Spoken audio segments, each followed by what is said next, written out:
नमस्कार, रितेश क्लासेस में आपका स्वागत है। और हम इस वीडियो में समरूप त्रिभुज के बारे में पढ़ने जा रहे हैं। समरूप त्रिभुज के बारे में हमने इसके पहले वीडियो में, इससे पिछला जो वीडियो था मेरा, उसमें हमने थोड़ा सा बात बताया था और यहाँ पर हम थोड़ा डिटेल में डिस्कशन करेंगे। पिछले वीडियो में हमने कहा था कि समरूप त्रिभुज उस त्रिभुज को कहते हैं जिसमें एंगल बराबर बराबर हो। अगर ये इस एंगल का वैल्यू इस एंगल का वैल्यू बराबर है और फिर इसका और इसका बराबर है, मतलब दो एंगल या फिर तीनों एंगल बराबर बराबर हो और भुजा समान अनुपात का हो। मतलब ये भुजा की लंबाई और ये भुजा की लंबाई, इसका जो लंबाई होगा और उसका हम अनुपात निकालेंगे। अगर ये है आपका 10 और ये है आपका 4, तो इसका रेशियो कितना हो गया? 10:4 बताइए आप, 5:2 होगा। ठीक है, तो इन दोनों भुजाओं का अनुपात भी 5:2 ही होगा और इसका अनुपात भी 5:2 ही होगा। मतलब कोण इक्वल रहेंगे और भुजा समानुपातिक रहेगी। तो ऐसे ट्रायंगल क्या कहलाते हैं? समरूप त्रिभुज कहलाते हैं, समरूप त्रिभुज कहते हैं। अब देखिए, समरूप त्रिभुज थोड़ा सा बड़ा चीज़ है, इसमें कुछ और भी रूल रेगुलेशन है और इससे सवाल भी आते हैं और इस पर प्रैक्टिस करने की भी आवश्यकता है। हम यहाँ थ्योरी बताते हैं, आपको छोटा छोटा सा सवाल भी बताएंगे और आप अपने बुक निकाल कर आप प्रैक्टिस करिएगा उस पर। देखिए, इसमें रूल रेगुलेशन और भी क्या कुछ है कि इसके भुजाओं का अनुपात, अगर ये दोनों त्रिभुज समरूप है, ठीक है, तो इसके जो भुजाओं के अनुपात होंगे वही अनुपात इसके परिमाप का भी होगा। मतलब अगर ये भुजा हैं आपके 5:2 में, आप लीजिए AB/PQ। अगर 5:2 है, ठीक है, AB 5 है और PQ 2 है, तो इसका जो परिमाप होगा और इसका जो परिमाप होगा वो भी 5:2 के अनुपात में ही रहेगा। ठीक है, अगर आपको दे देता है कि दो त्रिभुज है, दोनों त्रिभुज के भुजाओं का अनुपात 5:2 है और एक त्रिभुज का क्षेत्रफल आपका दे दिया है, मान लिया जाए 25, क्षेत्रफल नहीं परिमिति, ठीक है, अगर परिमाप दे दिया है 25 तो दूसरे का आपसे पूछा जा रहा है, तो आप देखेंगे 5, जिस त्रिभुज के भुजा का अनुपात 5 था उसका परिमाप 25 है, तो जिस त्रिभुज के भुजा का अनुपात 2 है उसका परिमाप कितना होगा ये आपसे पूछा जा रहा। तो 5 को लिखा गया है 25, 5 गुना करके तो हम 2 को लिख देंगे क्या? 10, यानी कि इसका परिमिति 10 हो जाएगा आपका। अगर ये 25 है तो ये 10 हो जाएगा। कब? जब भुजाओं का अनुपात 5 और 2 के अनुपात में रहेगा।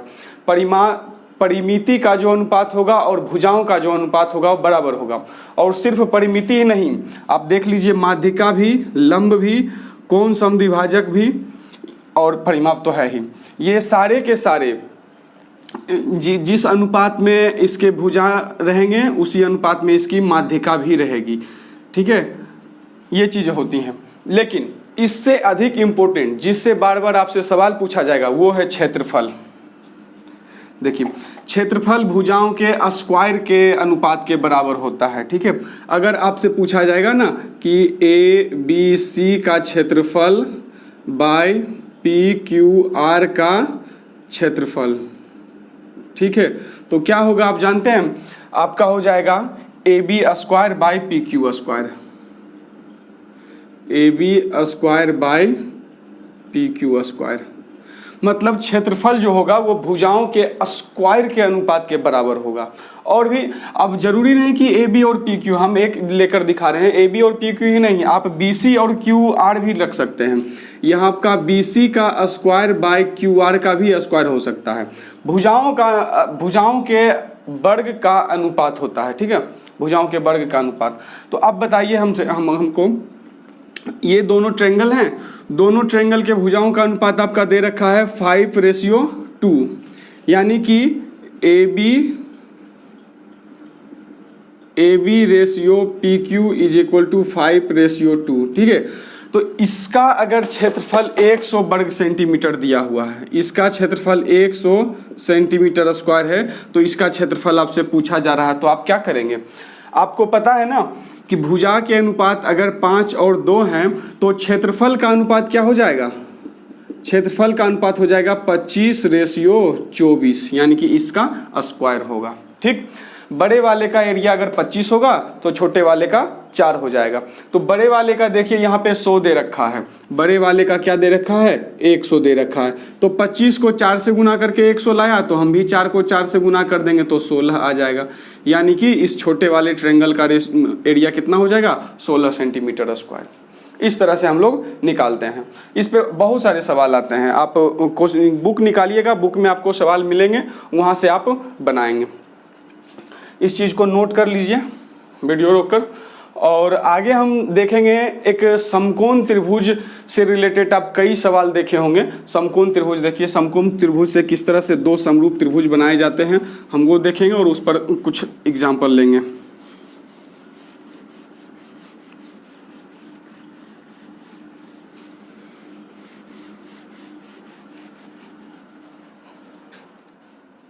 अब देखिए ये एक समकोण त्रिभुज है, इसका नाम हमने रख दिया ABC, ठीक है। या ये एंगल इसका समकोण है, यहाँ से एक डाला गया है, ये भी यहाँ पे समकोण है, इसका नाम हम लोग D रख देते हैं। तो देखिए यहाँ पे आपको कितने ट्रायंगल दिख रहे हैं, यहाँ पे 3 ट्रायंगल हैं। एक कौन है बड़ा वाला ABC, दूसरा कौन है ADB, और तीसरा कौन है BDC। यहाँ पे 3 ट्रायंगल बने हैं, एक ये बड़ा वाला, एक ये छोटा वाला और एक ये छोटा वाला। तो इस तरह से जब समकोण त्रिभुज से इस पर ये समकोण डालकर ट्रायंगल बनाया जाता है ना, तो ये तीनों ट्रायंगल आपस में क्या होते हैं समरूप होते हैं, ठीक है। ये नाम उल्टा पुल्टा नहीं करिएगा, ध्यान से देख लीजिए। ABC इस तरह से लिखेंगे, उसके बाद ADB लिखेंगे, ना कि ABD लिख देंगे तो गलत हो जाएगा, ठीक। नाम रखना भी हमने पहले वीडियो में सिखा रखा था कि नाम चेंज करते हैं तो यहाँ गड़बड़ा जाता है, इसलिए नाम इसी तरह से रखिएगा। ये तीनों ट्रायंगल समरूप ट्रायंगल होंगे।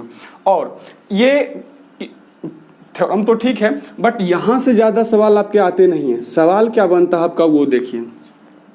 यहाँ पे 2 थ्योरम आप लिखिए, नोट करिएगा इस चीज़ को। AB into BC is equal to आपका होगा AC इंटू BD, इस चीज़ को नोट करिए। और दूसरे आप नोट करिए BD का square is equal to AD into DC। ना जाने कितने सवाल इससे बने हैं अभी तक, ठीक है। बहुत ज़्यादा इंपॉर्टेंट है ये दोनों थ्योरम आपका, ये आपका A हो गया, ये आपका B हो गया, दोनों चीज़ को नोट कर लीजिए। आपसे सीधा पूछा जाता है अगर ये है अगर इसकी लंबाई 5 सेंटीमीटर है और ये आपका 10 सेंटीमीटर है तो इसका लंबाई आप बताइए। तो क्या करेंगे, आपको पता है BD square is equal to AD into DC। तो BD का स्क्वायर कह रहा है तो BD दिया हुआ है क्या 5, तो हम क्या करेंगे 5 का स्क्वायर कर देंगे, 5 का स्क्वायर करेंगे। और उसके बाद हम लोग क्या करेंगे AD इंटू DC। तो देखिए AD दिया हुआ है आपका 10 इंटू DC पूछ रहा है तो DC हमने रहने दिया, ये हो जाएगा 25। और ये 10 जो मल्टीप्लिकेशन में इधर आकर हो जाएगा डिवाइड में, इज इक्वल टू उधर बच जाएगा सिर्फ DC। तो ये 25/10 करेंगे तो क्या हो जाएगा 2.5, मतलब 2.5। DC का वैल्यू क्या हो जाएगा 2.5, ठीक है। इस तरह से हम लोग निकाल सकते हैं। इसी तरह से इसका भी कभी कभी यूज हो जाता है। अगर AB दिया हुआ है आपका कुछ, मान लीजिए अगर 3 दिया हुआ है और ये 4 दिया हुआ है, तो ये 5 दिया हुआ है, ये यहाँ से यहाँ तक पूरे का मान 5 दिया हुआ है, तो आपसे इसका लंबाई पूछ देगा, ठीक है। ट्रायंगल में ये तीनों दिए हुए हैं साइड और आपसे BD का लंबाई पूछ देगा, तो आप क्या करेंगे। अब देखिए फॉर्मूला, इस फॉर्मूले पर हम लोग बैठाएंगे AB इंटू DC, यानी कि 3 इंटू AB कहाँ गया AB इंटू DC, नहीं सॉरी यहाँ पे BC होगा, BC। AB 3 और BC आपका हो जाएगा 4 is equal to AC into BD। AC के जगह पर 5 रखेंगे इंटू BD, तो पूछ ही रहा है तो ये BD ही रहने देते हैं, ठीक। अब आगे क्या हो जाएगा 12 is equal to 5 into BD। तो BD का वैल्यू आपका हो जाएगा 12 में 5 से डिवाइड करेंगे क्योंकि BD के तरफ 5 मल्टीप्लिकेशन में था तो 12 की तरफ आकर डिवाइड में हो जाएगा। तो 12/5 ये हो जाएगा आपका 2.4 आंसर होगा आपका। ठीक, इस तरह से हम लोग निकाल सकते हैं। तो बहुत ज़्यादा इंपॉर्टेंट है ये रूल, इसको आप नोट कर लीजिए या फिर स्क्रीनशॉट ले लीजिए। और हम लोग एक नेक्स्ट रूल पे चलते हैं।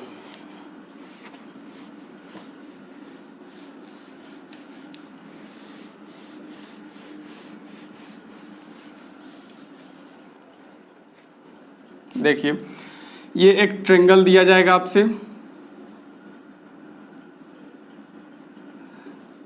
ABC ट्रायंगल है। आपको क्या कहा गया है ना कि AB और AC के मिडिल पॉइंट को मिला दिया गया है, इस तरह से मिला दिया गया है। तो यहाँ पे क्या रूल रेगुलेशन बनते हैं इसको नोट करिए। बहुत सारे सवाल बनेंगे इस पर, बहुत सारे सवाल ज्यामिति के। अगर D और E मान लेते हैं इसका नाम, AB और AC के मध्य बिंदु D और E हैं, तो D और E को मिलाने से जो भुजा बनेगी ना, यानी कि ये वाली ये BC के पैरेलल होती है और BC के आधा भी होती है, हाफ लंबाई की भी होती है। ये क्या हो जाता है, DE पैरेलल BC और DE is equal to half BC। ये बात भी आप लोग ध्यान रखेंगे। दो चीज़ यहाँ भी सामने निकल कर आती है कि मध्य बिंदु को मिलाएंगे तो तीसरी के पैरेलल होगा और तीसरी से आधा भी होगा। या फिर आपसे यही कह दिया जाएगा कि इसके आधा है, BC का आधा है और पैरेलल है, तो आप समझ जाइएगा कि AB और AC का मध्य बिंदु है D और E। दोनों चीज़ें सही है एक एक करके। ठीक है, यहाँ भी बहुत सारे सवाल बनते हैं। और इसमें और भी क्या हो जाता है, ये एंगल आपस में इक्वल हो जाते हैं, और फिर ये एंगल और ये एंगल भी आपस में इक्वल हो जाते हैं। ठीक है, इतनी सारी चीज़ें आप ध्यान रखेंगे। और देखिए यहाँ से सवाल क्या बनता है, आपको ये तो पता है कि ये इतना सारा पता चल गया कि पैरेलल रहेगा, हाफ रहेगा, ये सारे। ठीक है, एक चीज़ और आप जानिए कि ट्रायंगल ADE और ट्रायंगल ABC, ये जो दो ट्रायंगल बने हैं ना, ये छोटे वाले और ये बड़े वाले, ये आपस में समरूप होते हैं। ठीक, इस चीज़ को भी आप नोट करिए। और आगे देखिए क्या क्या चीज़ें निकल कर सामने आती हैं। यहाँ से आपको एरिया बेस्ड सवाल भी पूछे जाते हैं, है ना। जरूरी नहीं कि ये मिडिल पॉइंट हो, कहीं ऊपर नीचे भी कर दिया जाएगा और आपसे एरिया के सवाल पूछे जाएंगे। इतना चीज़ आपने नोट कर लिया। अब हम आगे बढ़ते हैं। अब हटा देते हैं इस मिडिल वाले झंझट को। ठीक है, हमको कोई सा भी पॉइंट दे दिया गया है, मिडिल है या नहीं है उससे हमें पता नहीं है, कोई भी दे दिया गया है, यहाँ पर ले लीजिए। ऊपर चढ़ा देते हैं थोड़ा सा, ये हो गया D और E। यहाँ पे क्या है, आपको दे दिया है AD का लंबाई 2 है। ठीक है, और क्या कह रहा है कि DB का लंबाई है आपका 5 है, यानी कि AD हो गए 2 तो AB क्या हो गए 7 हो गए। ठीक, बात समझ में आ गई ना, इतना है। तो आपसे पूछा क्या जाता है, क्षेत्रफल पर सवाल पूछा जाता है। क्षेत्रफल में आपका दे देगा क्या कि छोड़िए, क्षेत्रफल दोनों का निकालने के लिए दे देगा कि दोनों का क्षेत्रफल निकालिए। तो हम ट्रायंगल देखेंगे ADE और ट्रायंगल ABC में ADE का एक साइड जो 2 है, वहीं ABC का AB क्या है 7 है। ADE का साइड अगर 2 है तो ABC का साइड 7 है। तो अब बताइए क्षेत्रफल क्या हो जाएगा। अभी हमने बताया कि स्क्वायर के बराबर होता है। तो ADE का क्षेत्रफल अगर 4 रहेगा तो BCE का क्षेत्रफल 49 रहेगा, है ना। 2 का स्क्वायर 4 और 7 का स्क्वायर 49। तो ABC का क्षेत्रफल 49 और ADE का क्षेत्रफल हो गया 4।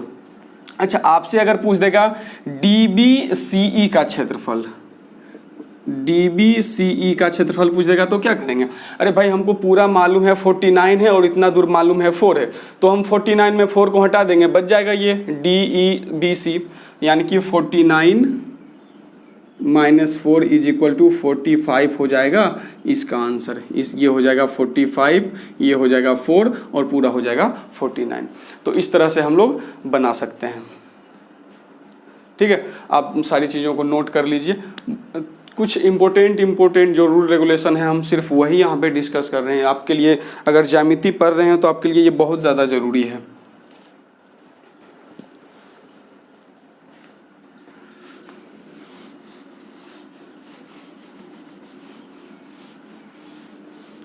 आगे अब हम कुछ सवाल लेंगे समरूप त्रिभुज के रिगार्डिंग है।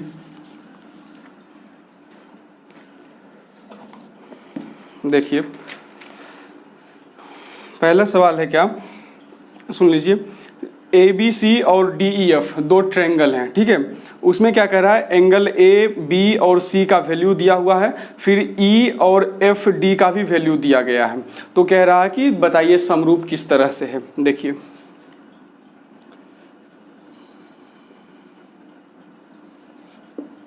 हम किस तरह से है ये ट्रायंगल हमें नहीं पता, ठीक है। कोई भी सा भी हम बना देते हैं, ए बी सी और ये डी ई एफ, ठीक है।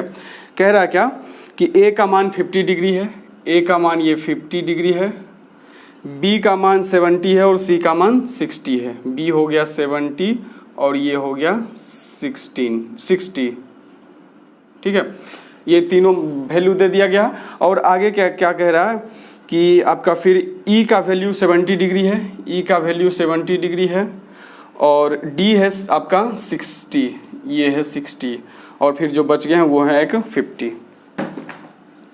तो ये हो जाएंगे 50।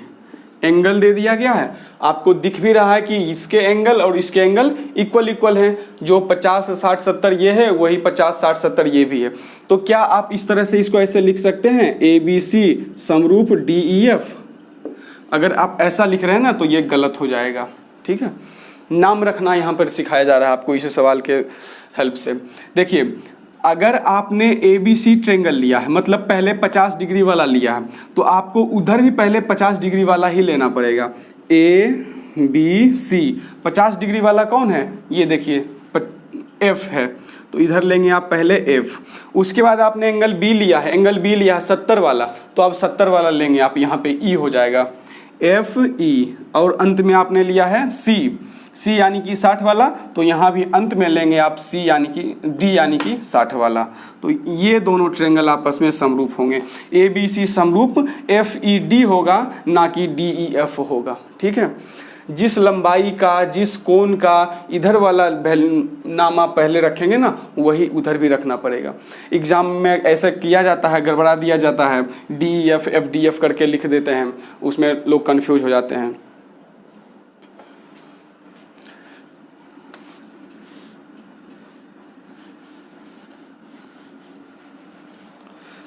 देखिए नेक्स्ट सवाल हम लोग लेंगे। एक ये कह रहा है कि एक ट्रायंगल है इस तरह से, ठीक है। इसमें क्या है, A B parallel Q R है, ये पी क्यू आर लिया हुआ है और A B parallel Q R है।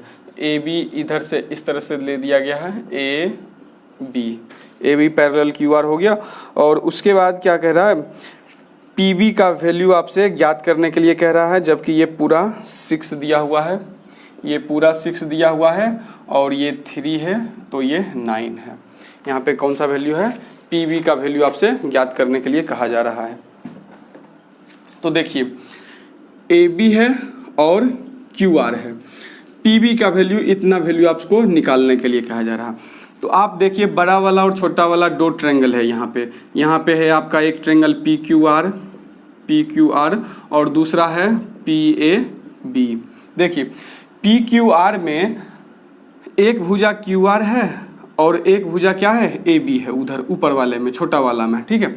तो इसमें देखिए क्यू आर अगर 9 है तो ए बी 3 है, यानी कि दोनों का रेशियो देखिए तो 3:1 है। तो जब इन दोनों भुजाओं का अनुपात 3:1 हुआ तो इस पूरे का और इसका भी अनुपात 3:1 ही होगा। मतलब आपका ए बी, पहले बड़ा वाला ले लेते हैं, P R ratio P B भी आपका क्या होगा, 3:1 होगा। तो पी आर के जगह पर देखिए पूरा वैल्यू दिया हुआ है 6 सेंटीमीटर, ठीक है। तो पी 3 के जगह पर अगर 6 है तो 1 के जगह पर 2 हो जाएगा, यानी कि पी बी का वैल्यू हो जाएगा 2 सेंटीमीटर। मैं एक बार फिर से समझाता हूँ इसको। इसमें आप दोनों ट्रेंगल में देखिए पी क्यू आर और पी ए बी में इसमें क्या होगा ना, भुजा समानुपातिक होते हैं, इतना आपको पता है, भुजा समानुपातिक होते हैं। तो बड़ा वाला का क्यू आर बाय छोटा वाला का ए बी, ठीक है, Q R by A B is equal to P Q by P A होगा, is equal to P Q by P A होगा, इज इक्वल टू बड़ा वाला का P R by P B होगा, पी आर बाय क्या हो जाएगा, P B होगा। अगर ये दोनों ट्रायंगल समरूप है तो आपको इतना तो वैल्यू पता है ना, इतना होता है। तो हमको देखिए क्यू आर और ए बी का वैल्यू दिया हुआ है और पूछा क्या क्या जा रहा है, पी आर भी दिया हुआ है और पी बी पूछा जा रहा है, पी और पी बी पूछा जा रहा है। ये वैल्यू यहाँ पर हमको काम करने के लिए कहा जा रहा है और इससे कोई मतलब नहीं है, तो हम इसको हटा देते हैं। जब इससे कोई मतलब नहीं है तो इतना ही रह जाएगा। ये क्यू आर के जगह पर हम 9 रख देंगे और ए बी के जगह पर 3 रख देंगे, फिर उधर क्या हो जाएगा, पी आर के जगह पर 6 रख देंगे और इधर क्या रख देंगे, पी बी ही रखेंगे। अगर मेन मेथड से चलेंगे ना तो ऐसे होगा। वो इस तरह से हम लोग डायरेक्ट निकाल दिए थे एग्जाम में, इसी तरह से निकालने में आपको भलाई रहेगा। अगर आप इसे काटेंगे तो क्या होगा, 3 हो जाएगा, 3 से फिर ये कटेगा 2 हो जाएगा, पी बी इधर चल कर आएगा, P B is equal to 2 आया फिर से आपका, इस तरह मेन मेथड से चलने पर भी। तो इस चीज़ को नोट कर लीजिए। और हम इस पर आगे और भी काम करेंगे, लेकिन अगले वीडियो में। इस वीडियो में इतना ही रहने देते हैं, 20-22 मिनट का हो गया, ठीक है। मिलते हैं नेक्स्ट में, थैंक यू।